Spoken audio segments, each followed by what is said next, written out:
Radio क्रान्ति 90.4 megahertz होसीपारीको आवाज।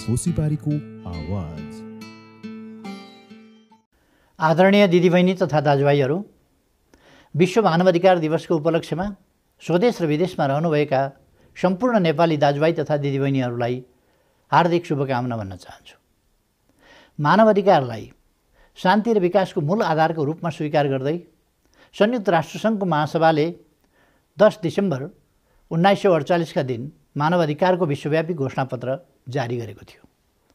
त्यसै दिनको सम्झनामा विश्वव्यापी रूपमा यो दिवस मनाइने गरेको कुरा यहाँहरू सबैलाई विदितै छ।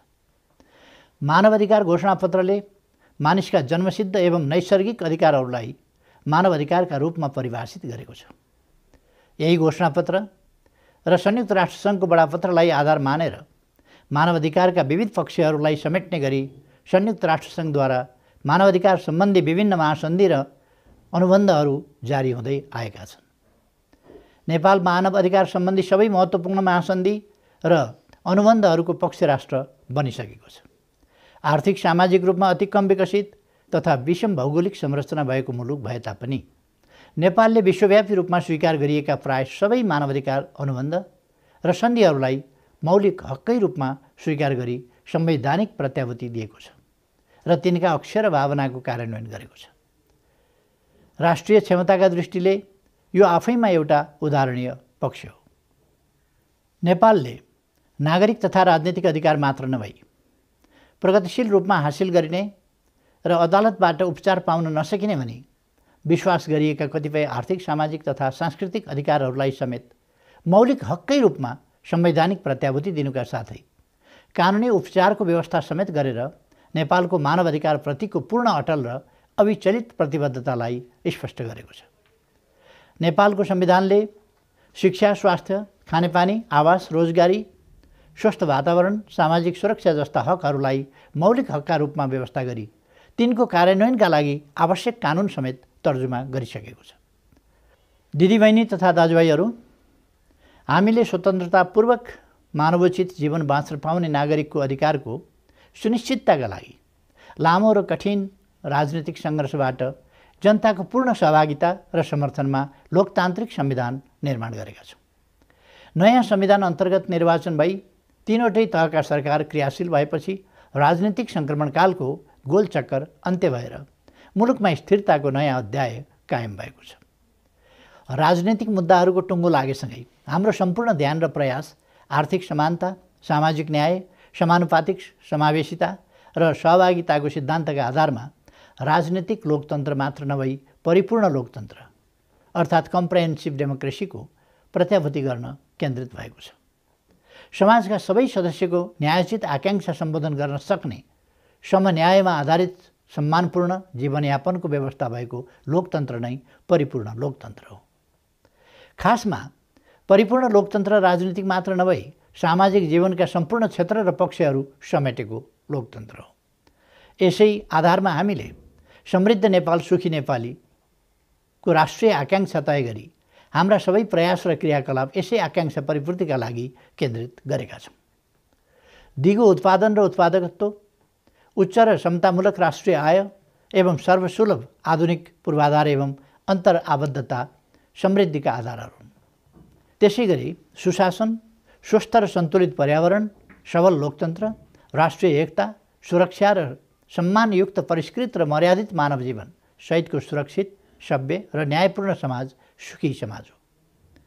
मेरो नेतृत्वको सरकार सामाजिक अपराधमुक्त समाज निर्माण गर्न दृढ प्रतिज्ञ छ। हामी कहिलेकाहीँ कसैको रुचिको आधारमा हाम्रो मौलिक संस्कृतिमाथि प्रहार हुने गरी मानवाधिकारको नयाँ नयाँ परिभाषा खोज्दै हिँड्छौँ। तर वर्तमान सरकार मानवाधिकारलाई कोरा घोषणाको विषयको रूपमा मात्रै हेर्दैन।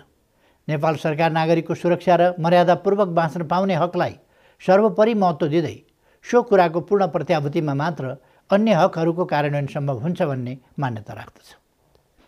स्वस्थ तथा सन्तुष्ट जीवन, सुरक्षित सुविधा सम्पन्न आवास, भौतिक सुविधा र सम्पत्ति उपरको समतामूलक पहुँच, विभेद, हिंसा र अपराधमुक्त समाज, सामाजिक र सांस्कृतिक विविधताको सम्मान र संरक्षण, स्वच्छ र सन्तुलित पर्यावरण, सुशासन, कानुनी शासन, पारदर्शिता र जवाफदेहिता, राष्ट्रिय एकता र सम्मान, मर्यादित र सुरक्षित जीवनका पूर्व शर्तहरू हुन्। यसै अवधारणा अनुरूप कोही भोकै पर्दैन र भोकले कोही मर्दैन भन्ने प्रतिबद्धता नेपाल सरकारले लिएको छ। मानिसको बाँच्न पाउने आधारभूत अधिकारको सुनिश्चितताका लागि यो प्राथमिक पूर्व शर्त हो। रोजगारीको सुनिश्चितताको लागि सबैलाई सिप, सबैलाई रोजगारी, श्रमको सम्मान राष्ट्रिय अभियान, प्रधानमन्त्री रोजगार कार्यक्रम, राष्ट्रपति महिला उत्थान कार्यक्रम, उद्यमशीलता विकास गर्न कर्जामा ब्याज अनुदान, महिला उद्यमशीलता विकास कार्यक्रम लगायतका कार्यक्रमहरू मर्यादित जीवन बाँच्न पाउने हकको कार्यान्वयनका लागि ल्याइएका हुन्। ज्येष्ठ नागरिक, आर्थिक रूपले विपन्न, अशक्त र असहाय अवस्थामा रहेका व्यक्ति, असहाय एकल महिला, अपङ्गता भएका बालबालिका, आफ्नो हेरचाह आफै गर्न नसक्ने लोपोन्मुख जातिका व्यक्तिहरूलाई सामाजिक सुरक्षा भत्ता उपलब्ध गराइएको छ। शिक्षा र स्वास्थ्य सधैँ हाम्रो उच्च प्राथमिकतामा रहेका छन्। मानव मर्यादालाई नै धुमिल गर्ने सडक बालबालिकाको समस्यालाई प्रभावकारी रूपमा सम्बोधन गरिएको छ। काठमाडौँमा सडक बालबालिकाको समस्या निराकरण गरी सडक बालबालिका विहीन सहरको रूपमा स्थापित गरिएको छ भने मुलुकबाटै सडक बालबालिकाको समस्या समाधान गर्ने गरी कार्यहरू भइरहेका छन्। सडक मानवको समस्या पनि छैन। आफ्नो वा परिवारको स्वामित्वमा घर जग्गा नभएको र आफ्नो वा परिवारको आय आर्जन स्रोत वा प्रयासबाट आवासको प्रबन्ध गर्न नसक्ने असमर्थ व्यक्ति वा परिवारको लागि आवासको व्यवस्था गर्न जनता आवास जस्ता कार्यक्रमहरू सञ्चालन गरिएको छ। समृद्ध मुलुकको लागि स्वस्थ नागरिकको अवधारणालाई साकार पार्न निःशुल्क आधारभूत स्वास्थ्य सेवा तथा आकस्मिक स्वास्थ्य सेवामा पहुँचको व्यवस्थालाई सुनिश्चित गर्न एक स्थानीय तह, एक स्वास्थ्य संस्था, ज्येष्ठ नागरिक निःशुल्क स्वास्थ्य बिमा लगायतका कार्यक्रमहरू सञ्चालन गरिएका छन्। आदरणीय दिदीबहिनी तथा दाजुभाइहरू, विश्वव्यापी महामारीको रूपमा फैलिएको कोभिड-19 को सङ्क्रमणले मानव अधिकारको उपभोगमा चुनौती थपिदिएको छ। यसले बाँच्न पाउने हक पहिलो हक हो भन्ने कुरा पुनः पुष्टि गरेको छ। नेपाल सरकार, प्रदेश सरकार र स्थानीय तहले आफ्नो स्रोत, साधन र क्षमताको अधिकतम उपयोग गरी यसको रोकथाम, नियन्त्रण र उपचारमा दत्तचित्त रही कार्य गरिरहेको कुरा सबै नेपाली दाजुभाइ तथा दिदीबहिनीहरूमा अवगत नै छ। पुरै अनुभव शून्यताको अवस्थाबाट हामीले यसको रोकथाम, नियन्त्रण र उपचारको काम सुरु गरेका हौँ।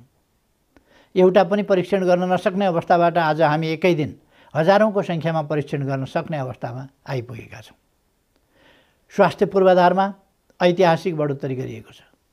सबै स्थानीय तहमा अस्पताल निर्माण गर्ने काम प्रारम्भ भइसकेको छ। नेपाल सरकारले यो वर्ष 396 स्थानीय तहमा 5, 10 र 15 शय्याका आधारभूत अस्पताल र 7वटै प्रदेशमा सरुवा रोग अस्पतालको निर्माण प्रारम्भ गर्ने लक्ष्य अनुरूप एकै दिन 309 स्थानीय तहमा आधारभूत अस्पताल र 3वटा प्रदेशमा सरुवा रोग अस्पताल निर्माणको काम प्रारम्भ भइसकेको छ। यी सबै प्रयासहरूबाट नेपालमा कोभिड-19 को महामारीलाई नियन्त्रणभन्दा बाहिर जानबाट रोक्न हामी सफल भएका छौँ। यसमा लकडाउनदेखि नै आम जनसमुदायको असाधारण सहयोग रहिआएको छ। यस महामारीको जोखिम, यसको खोपको उपलब्धता नभएसम्म कायमै रहने भएकोले यस अवसरमा सबै दिदीबहिनी तथा दाजुभाइहरूमा स्वास्थ्य सुरक्षाका मापदण्ड अनुशासित रूपमा पालना गर्न हार्दिक अपिल गर्दछु। कोभिड-19 को खोपको शीघ्र उपलब्धता सुनिश्चित गर्न र सबै नागरिकको पहुँचमा पुर्याउन नेपाल सरकारले आवश्यक गृह कार्य गरिरहेको छ। मानव अधिकारको सम्मान, संरक्षण र प्रवर्धन गरी मानव अधिकार संस्कृतिको विकास गर्दै नेपालको संविधान तथा कानुनले तोकेको दायित्व एवं नेपालद्वारा अन्तर्राष्ट्रिय स्तरमा व्यक्त प्रतिबद्धता पूरा गर्न सङ्घ, प्रदेश र स्थानीय तह सबैको जिम्मेवारी किटान गरी क्रियाकलाप र समयसीमा समेत निर्धारण गरी समन्वय र अनुगमनको संयन्त्र सहितको मानवाधिकार सम्बन्धी 5औं राष्ट्रिय कार्ययोजना नेपाल सरकारले स्वीकृत गरी कार्यान्वयनमा ल्याएको छ। यस कार्ययोजनाको कार्यान्वयनबाट सङ्घ, प्रदेश र स्थानीय 3वटै तहबाट सम्पन्न गरिने विकासका कार्यहरू अधिकारमा आधारित अवधारणा अनुरूप कार्यान्वयन हुनेछन्। साथै समाजमा विद्यमान सबै प्रकारका भेदभाव, छुवाछुत, हिंसा तथा कुप्रथाको न्यूनीकरण भएको हुनेछ। मानवाधिकारको उल्लङ्घनको घटनामा दण्डहीनताको अन्त्य गरी पीडितलाई क्षतिपूर्तिको सुनिश्चितता गरिएको हुनेछ र आर्थिक तथा सामाजिक दृष्टिले पछाडि परेका वर्ग र समुदायको संरक्षण र सशक्तिकरण भएको हुनेछ। जनताबाट प्राप्त हुने सुझाव, टिप्पणी र स्वस्थ आलोचना सरकारका लागि मार्गदर्शक हुन्छन्। आफूले ठुलो विश्वासका साथ जिम्मा दिएर पठाएको आफ्नो सरकारलाई खबरदारी गर्ने नागरिकको सार्वभौम हकलाई नेपाल सरकार सदैव उच्च सम्मान गर्दछ। त्यस्तै लोकतन्त्रको अपरिहार्य अङ्गका रूपमा रहेका प्रतिपक्षी दल, सञ्चार माध्यम र नागरिक समाजको रचनात्मक आलोचनाको नेपाल सरकार हमेसा स्वागत गर्दछ। तर आलोचनाको नाममा लोकतान्त्रिक प्रणाली, संस्था र सामाजिक सद्भावमाथि नै प्रहार गर्ने, जाग्न थालेको जनताको आशामाथि चिसो पानी खन्याउँदै निराशा, हताशा र कुण्ठा प्रभावित गर्ने र समाजमा अनन्त अस्थिरता सिर्जना गर्ने कुरा भने सही हुन सक्दैन। आफ्नो हकको उपभोग गर्दा अर्काको हकको सम्मान गर्नुपर्ने कुरा मानवाधिकारको सबैभन्दा प्राथमिक शर्त हो। आधुनिक सभ्य समाजमा आफ्ना राजनीतिक स्वार्थ पूरा गर्न अरूको ज्यानै लिने वा राष्ट्रका विभिन्न साझा सम्पत्ति र संरचनाहरू ध्वस्त पार्ने जस्ता असामाजिक र अमानवीय कार्य स्वीकार्य हुन सक्दैन। यस्ता कार्यहरू मानवाधिकार विरुद्धका दण्डनीय अपराधका रूपमा लिइन्छन्।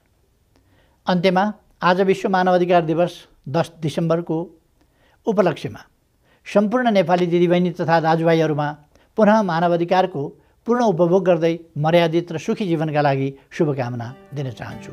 धन्यवाद।